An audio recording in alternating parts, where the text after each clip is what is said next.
Bonjour à tous, c'est Olivier Tréca pour le chasseur de migrateurs.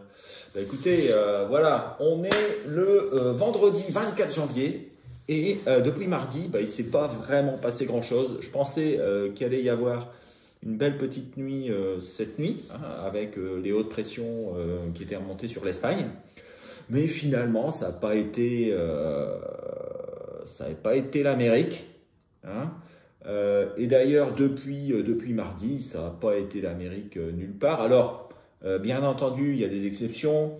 Il y a eu des oies de fait sur les Flandres. Pas mal de douarieuses qui sortent de la Belgique et qui vont faire un tour. Alors, elles font quelques haltes par-ci par-là pour le plaisir des chasseurs des Flandres, pour ceux qui sont attachés à oie et qui ont des grandes mares, voilà, des mares attirantes. Voilà, c'est pas terrible. Pour le reste, eh bien, sur toute la côte, toutes les baies picardes, c'était quasiment nul. En revanche, quand même, il y a quelques oies qui ont commencé à passer depuis la nuit dernière, quelques oies cendrées. Sur le sud-ouest, alors il passe aussi quelques pilets, quelques souchets, quelques sarcelles, mais c'est vraiment réduit. Et voilà, là on va avoir ce week-end une succession de tempêtes. Alors une fois ça va être pour le nord, une fois ça va être pour le sud, une fois ça va être pour le nord, une fois ça va être pour le sud.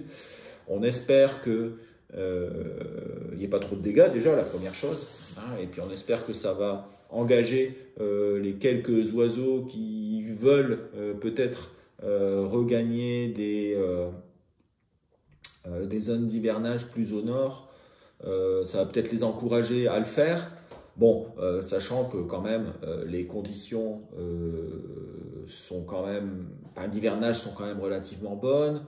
On a de l'eau quasiment partout. La plupart des rivières sont en crue, donc on a des inondations. Les oiseaux sont très bien là où ils sont.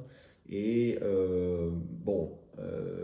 malgré tout, quand même, le vent de sud-ouest et les températures qui vont remonter peuvent peut-être faire un petit coup. Alors, peut-être ce soir, peut-être demain. En tout cas, je ne sais pas vraiment. Moi, je mettrais une pièce plutôt pour la nuit de samedi à dimanche, hein, parce que la pluie va être très importante la nuit prochaine. Donc, ça peut peut-être se faire ce soir sur le sud-ouest de la France et puis demain sur l'ensemble de la France. Voilà, après, ça peut se décaler également. C'est assez difficile. Bon, il n'y a pas de lune. Hein, on est en période de noiro, mais voilà, c'est toujours intéressant pour les pilets. Le noiro, ils adorent voler quand il fait pas trop clair. On verra bien.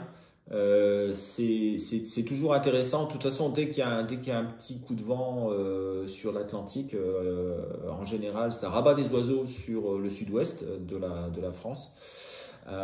Et donc, là aussi, ça peut être un facteur positif pour eux.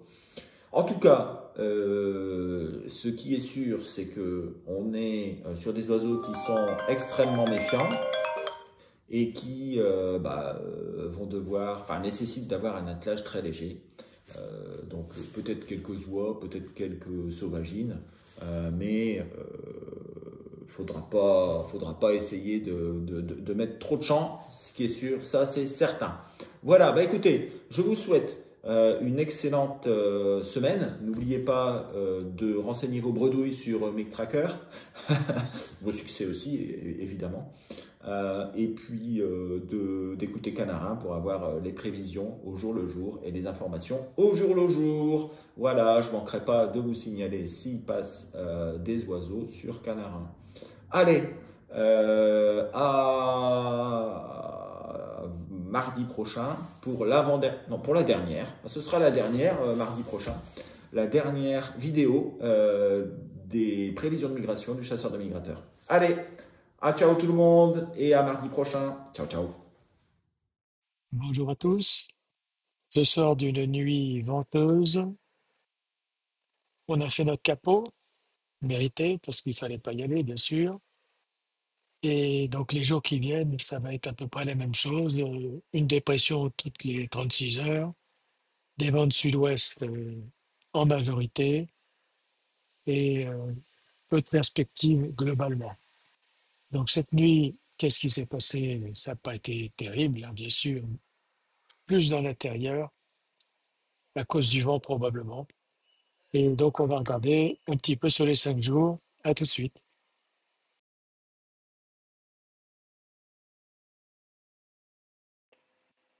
Prévision arrondie à 1, parce que si je vous montrais les vrais chiffres, vous vous enfuiriez à toutes jambes. Là aussi, j'ai arrondi à 1 les prévisions pour ne pas vous faire peur, donc il n'y a pas grand-chose à faire.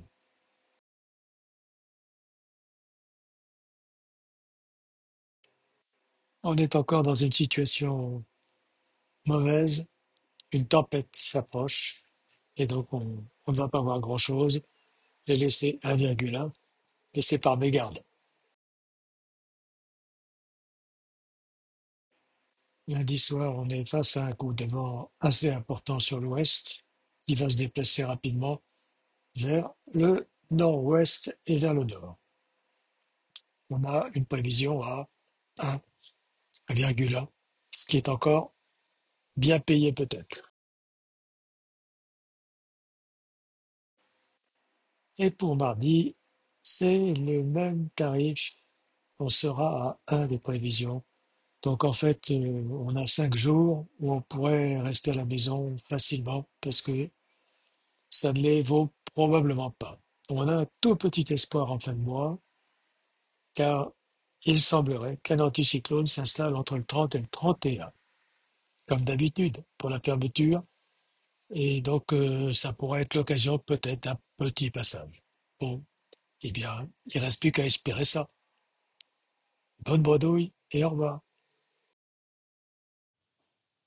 Bon, eh bien, ce ne sont toujours pas mes cartes habituelles parce que j'ai un petit problème avec le site internet qui d'habitude me fournit les fonds de cartes que j'aime bien.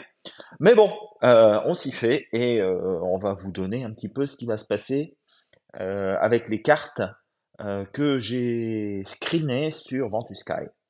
Donc, eh ben, quelle est la situation? On a des hautes pressions sur le Maghreb, hein, et plusieurs dépressions qui vont alimenter. Donc on est dans un flux d'ouest, hein, voilà. Sur le nord de la France, il va y avoir de la pluie toute la nuit, hein, sur le nord-ouest. En revanche, eh bien, vous voyez, on a environ 1020 sur le sud de l'Espagne, 1018, voilà, avec bon une grosse zone de pluie qui arrive sur Saint-Jacques-de-Compostelle, mais sur le sud de l'Espagne, ça peut partir. Donc en direction d'une part de la Catalogne et du sud-est, hein, mais aussi en direction du sud-ouest. Alors, c'est probablement assez mauvais sur le nord, quoique il y a quelques canards qui sont quand même en route, qui ont été vus hier sur l'Aquitaine, un petit peu sur l'intérieur aussi. Mais dans l'ensemble, je pense qu'avec cette pluie, ça devrait bloquer beaucoup de monde. Et donc, mis à part des oiseaux qui pourraient passer entre les gouttes, eh bien, il ne devrait pas y avoir grand-chose. En revanche, ça peut être tout à fait intéressant pour le sud en général, avec de la sarcelle, du souchet, du plongeur, des oies, du pilet. Voilà. Euh, j'ai oublié de parler du pilet, mais effectivement, c'est aussi un canard qu'on devrait voir, hein, fin janvier. Samedi à dimanche, les zones de pluie vont se décaler vers l'est, hein, avec toujours des fortes pluies, hein, sur la vallée du Rhône en particulier, sur Lyon et jusque l'Alsace. En revanche, au nord, sur l'ouest du pays, eh bien, ça se dégage quelque part, il n'y a plus de pluie, hein, et on a un vent de sud-ouest et d'ouest qui va se mettre en place sur l'ensemble des côtes de l'Aquitaine et des côtes de la Manche. Le front froid, lui, il est parti. Et donc, je pense qu'il devrait y avoir des départs de l'Espagne et du Portugal vers l'ouest de la France, mais aussi des départs de France vers la France. C'est intéressant, hein. On a quand même 1022 hectopascales sur le sud de l'Espagne. C'est intéressant sur tout l'ouest de l'Espagne, pour tout l'ouest de la France, avec en plus des vents qui vont avoir tendance à rabattre les oiseaux vers les côtes. Donc au moins deux pour la nuit de samedi à dimanche sur l'ouest de la France, un sur l'est à cause des pluies qui vont bloquer tout le monde. Pour la nuit de dimanche à lundi, eh bien, on repart sur une tempête hein, qui est très très forte, hein, 949 hectopascales, qui arrive sur l'Irlande. Ça, c'est dimanche à 22 heures. Alors, on va avoir du fort vent, hein, en particulier sur la Bretagne, avec de fortes précipitations. On a un deuxième puits, un secondaire, qui arrive sur la Bretagne. On a toujours des pluies très très fortes sur le nord-ouest de l'Espagne. Voilà. C'est quand même intéressant pour le sud-est du pays, hein, parce qu'on a toujours des hautes pressions sur le Maghreb. On a 1024 sur l'Algérie et sur la Tunisie, avec des vents de sud-ouest, sud-sud. Donc ça peut tout à fait être intéressant. Mais pour l'ouest du pays, je pense que c'est un peu foutu du fait des vents forts et de la pluie qu'il va y avoir quasiment toute la nuit. Lundi à mardi, eh bien, ça se dégage, hein, mais on a une nouvelle tempête qui arrive sur l'Irlande. Donc, on a des vents forts à très forts sur l'Espagne et le sud de la France avec des pluies. En revanche, on se situe plutôt euh, avec des éclaircies et tout au moins un petit peu moins de vent en première partie de nuit sur le nord de la France. Donc il se pourrait très bien qu'on ait des oiseaux qui partent de France, hein, par exemple de l'estuaire de la Loire, et qui remontent vers le Benelux. Voilà, ça c'est fort possible. En attendant toujours des fortes pluies sur le sud-est du pays. Ouais, ça n'arrête pas là-bas, hein. Tous les 2 jours sur le Lyonnais, il y a des fortes pluies. Je pense qu'il devrait y avoir des problèmes d'inondation dans ces régions-là. Fortes pluies aussi sur le sud-ouest. Voilà, donc pour moi, deux sur la moitié nord et une étoile sur la moitié sud. Pour la nuit de mardi à mercredi, là, on a une tempête sur la France, avec des forts vents d'ouest sur l'Espagne et surtout sur le golfe de Gascogne, hein, avec des pluies très importantes, là encore, euh, sur le sud-ouest du pays, du vent de sud, voire sud-est, sur le nord de la France. Bon, je pense qu'il y a toujours des possibilités de départ d'Espagne vers le sud-est de la France. Peut-être aussi quelques oiseaux qui pourraient être rabattus sur les terres par cette tempête d'ouest. Attention quand même, hein, les vents vont être très très forts sur toute la façade atlantique. Ça va être difficile de chasser, mais les tonnes qui sont à l'intérieur des terres à l'abri du vent pourraient tirer leur épingle du jeu. Enfin, mercredi à jeudi, bah, on a un petit peu de pression qui remonte sur la Scandinavie. Ça présage d'un changement de temps.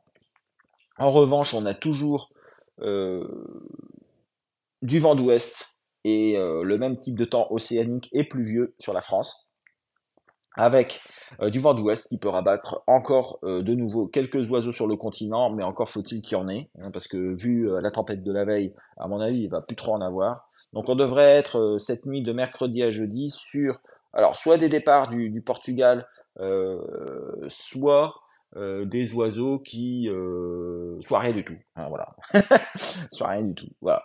Donc quelque part, je pense que la meilleure nuit, bah, c'était la nuit d'hier, la nuit d'aujourd'hui sur le sud-ouest et éventuellement la nuit de samedi à dimanche et lundi à mardi sur le nord, dimanche à lundi et mardi à mercredi sur l'ouest de la France.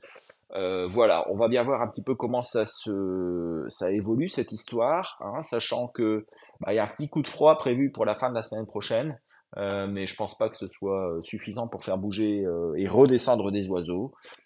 Bon, on verra bien, c'est encore loin. Peut-être que on aura un coup de froid début février, ce qui ferait pleurer tout le monde, mais c'est comme ça. Voilà. Je vous souhaite un excellent week-end. Moi, bah, je vais sortir mon ciré jaune et puis je vais aller à la chasse ce soir en essayant d'atteler léger, parce que avec la tempête et la pluie, ça va être difficile. Mais bon, il y a 100% des gagnants qui ont tenté leur chance. Donc, bah, écoutez, on va y aller quand même. ou pour presque la dernière du vendredi, sachant que bah, la semaine prochaine, c'est une demi-nuit. Voilà. Donc, écoutez, je vous souhaite un excellent week-end. N'oubliez pas MidTracker. N'oubliez pas de liker la vidéo si elle vous plaît. Et puis, si vous voulez plus d'informations, n'hésitez pas à appeler Canarin, où on vous dévoile toutes les observations et toutes les prévisions au jour le jour. Allez, à bientôt tout le monde. Ciao, ciao.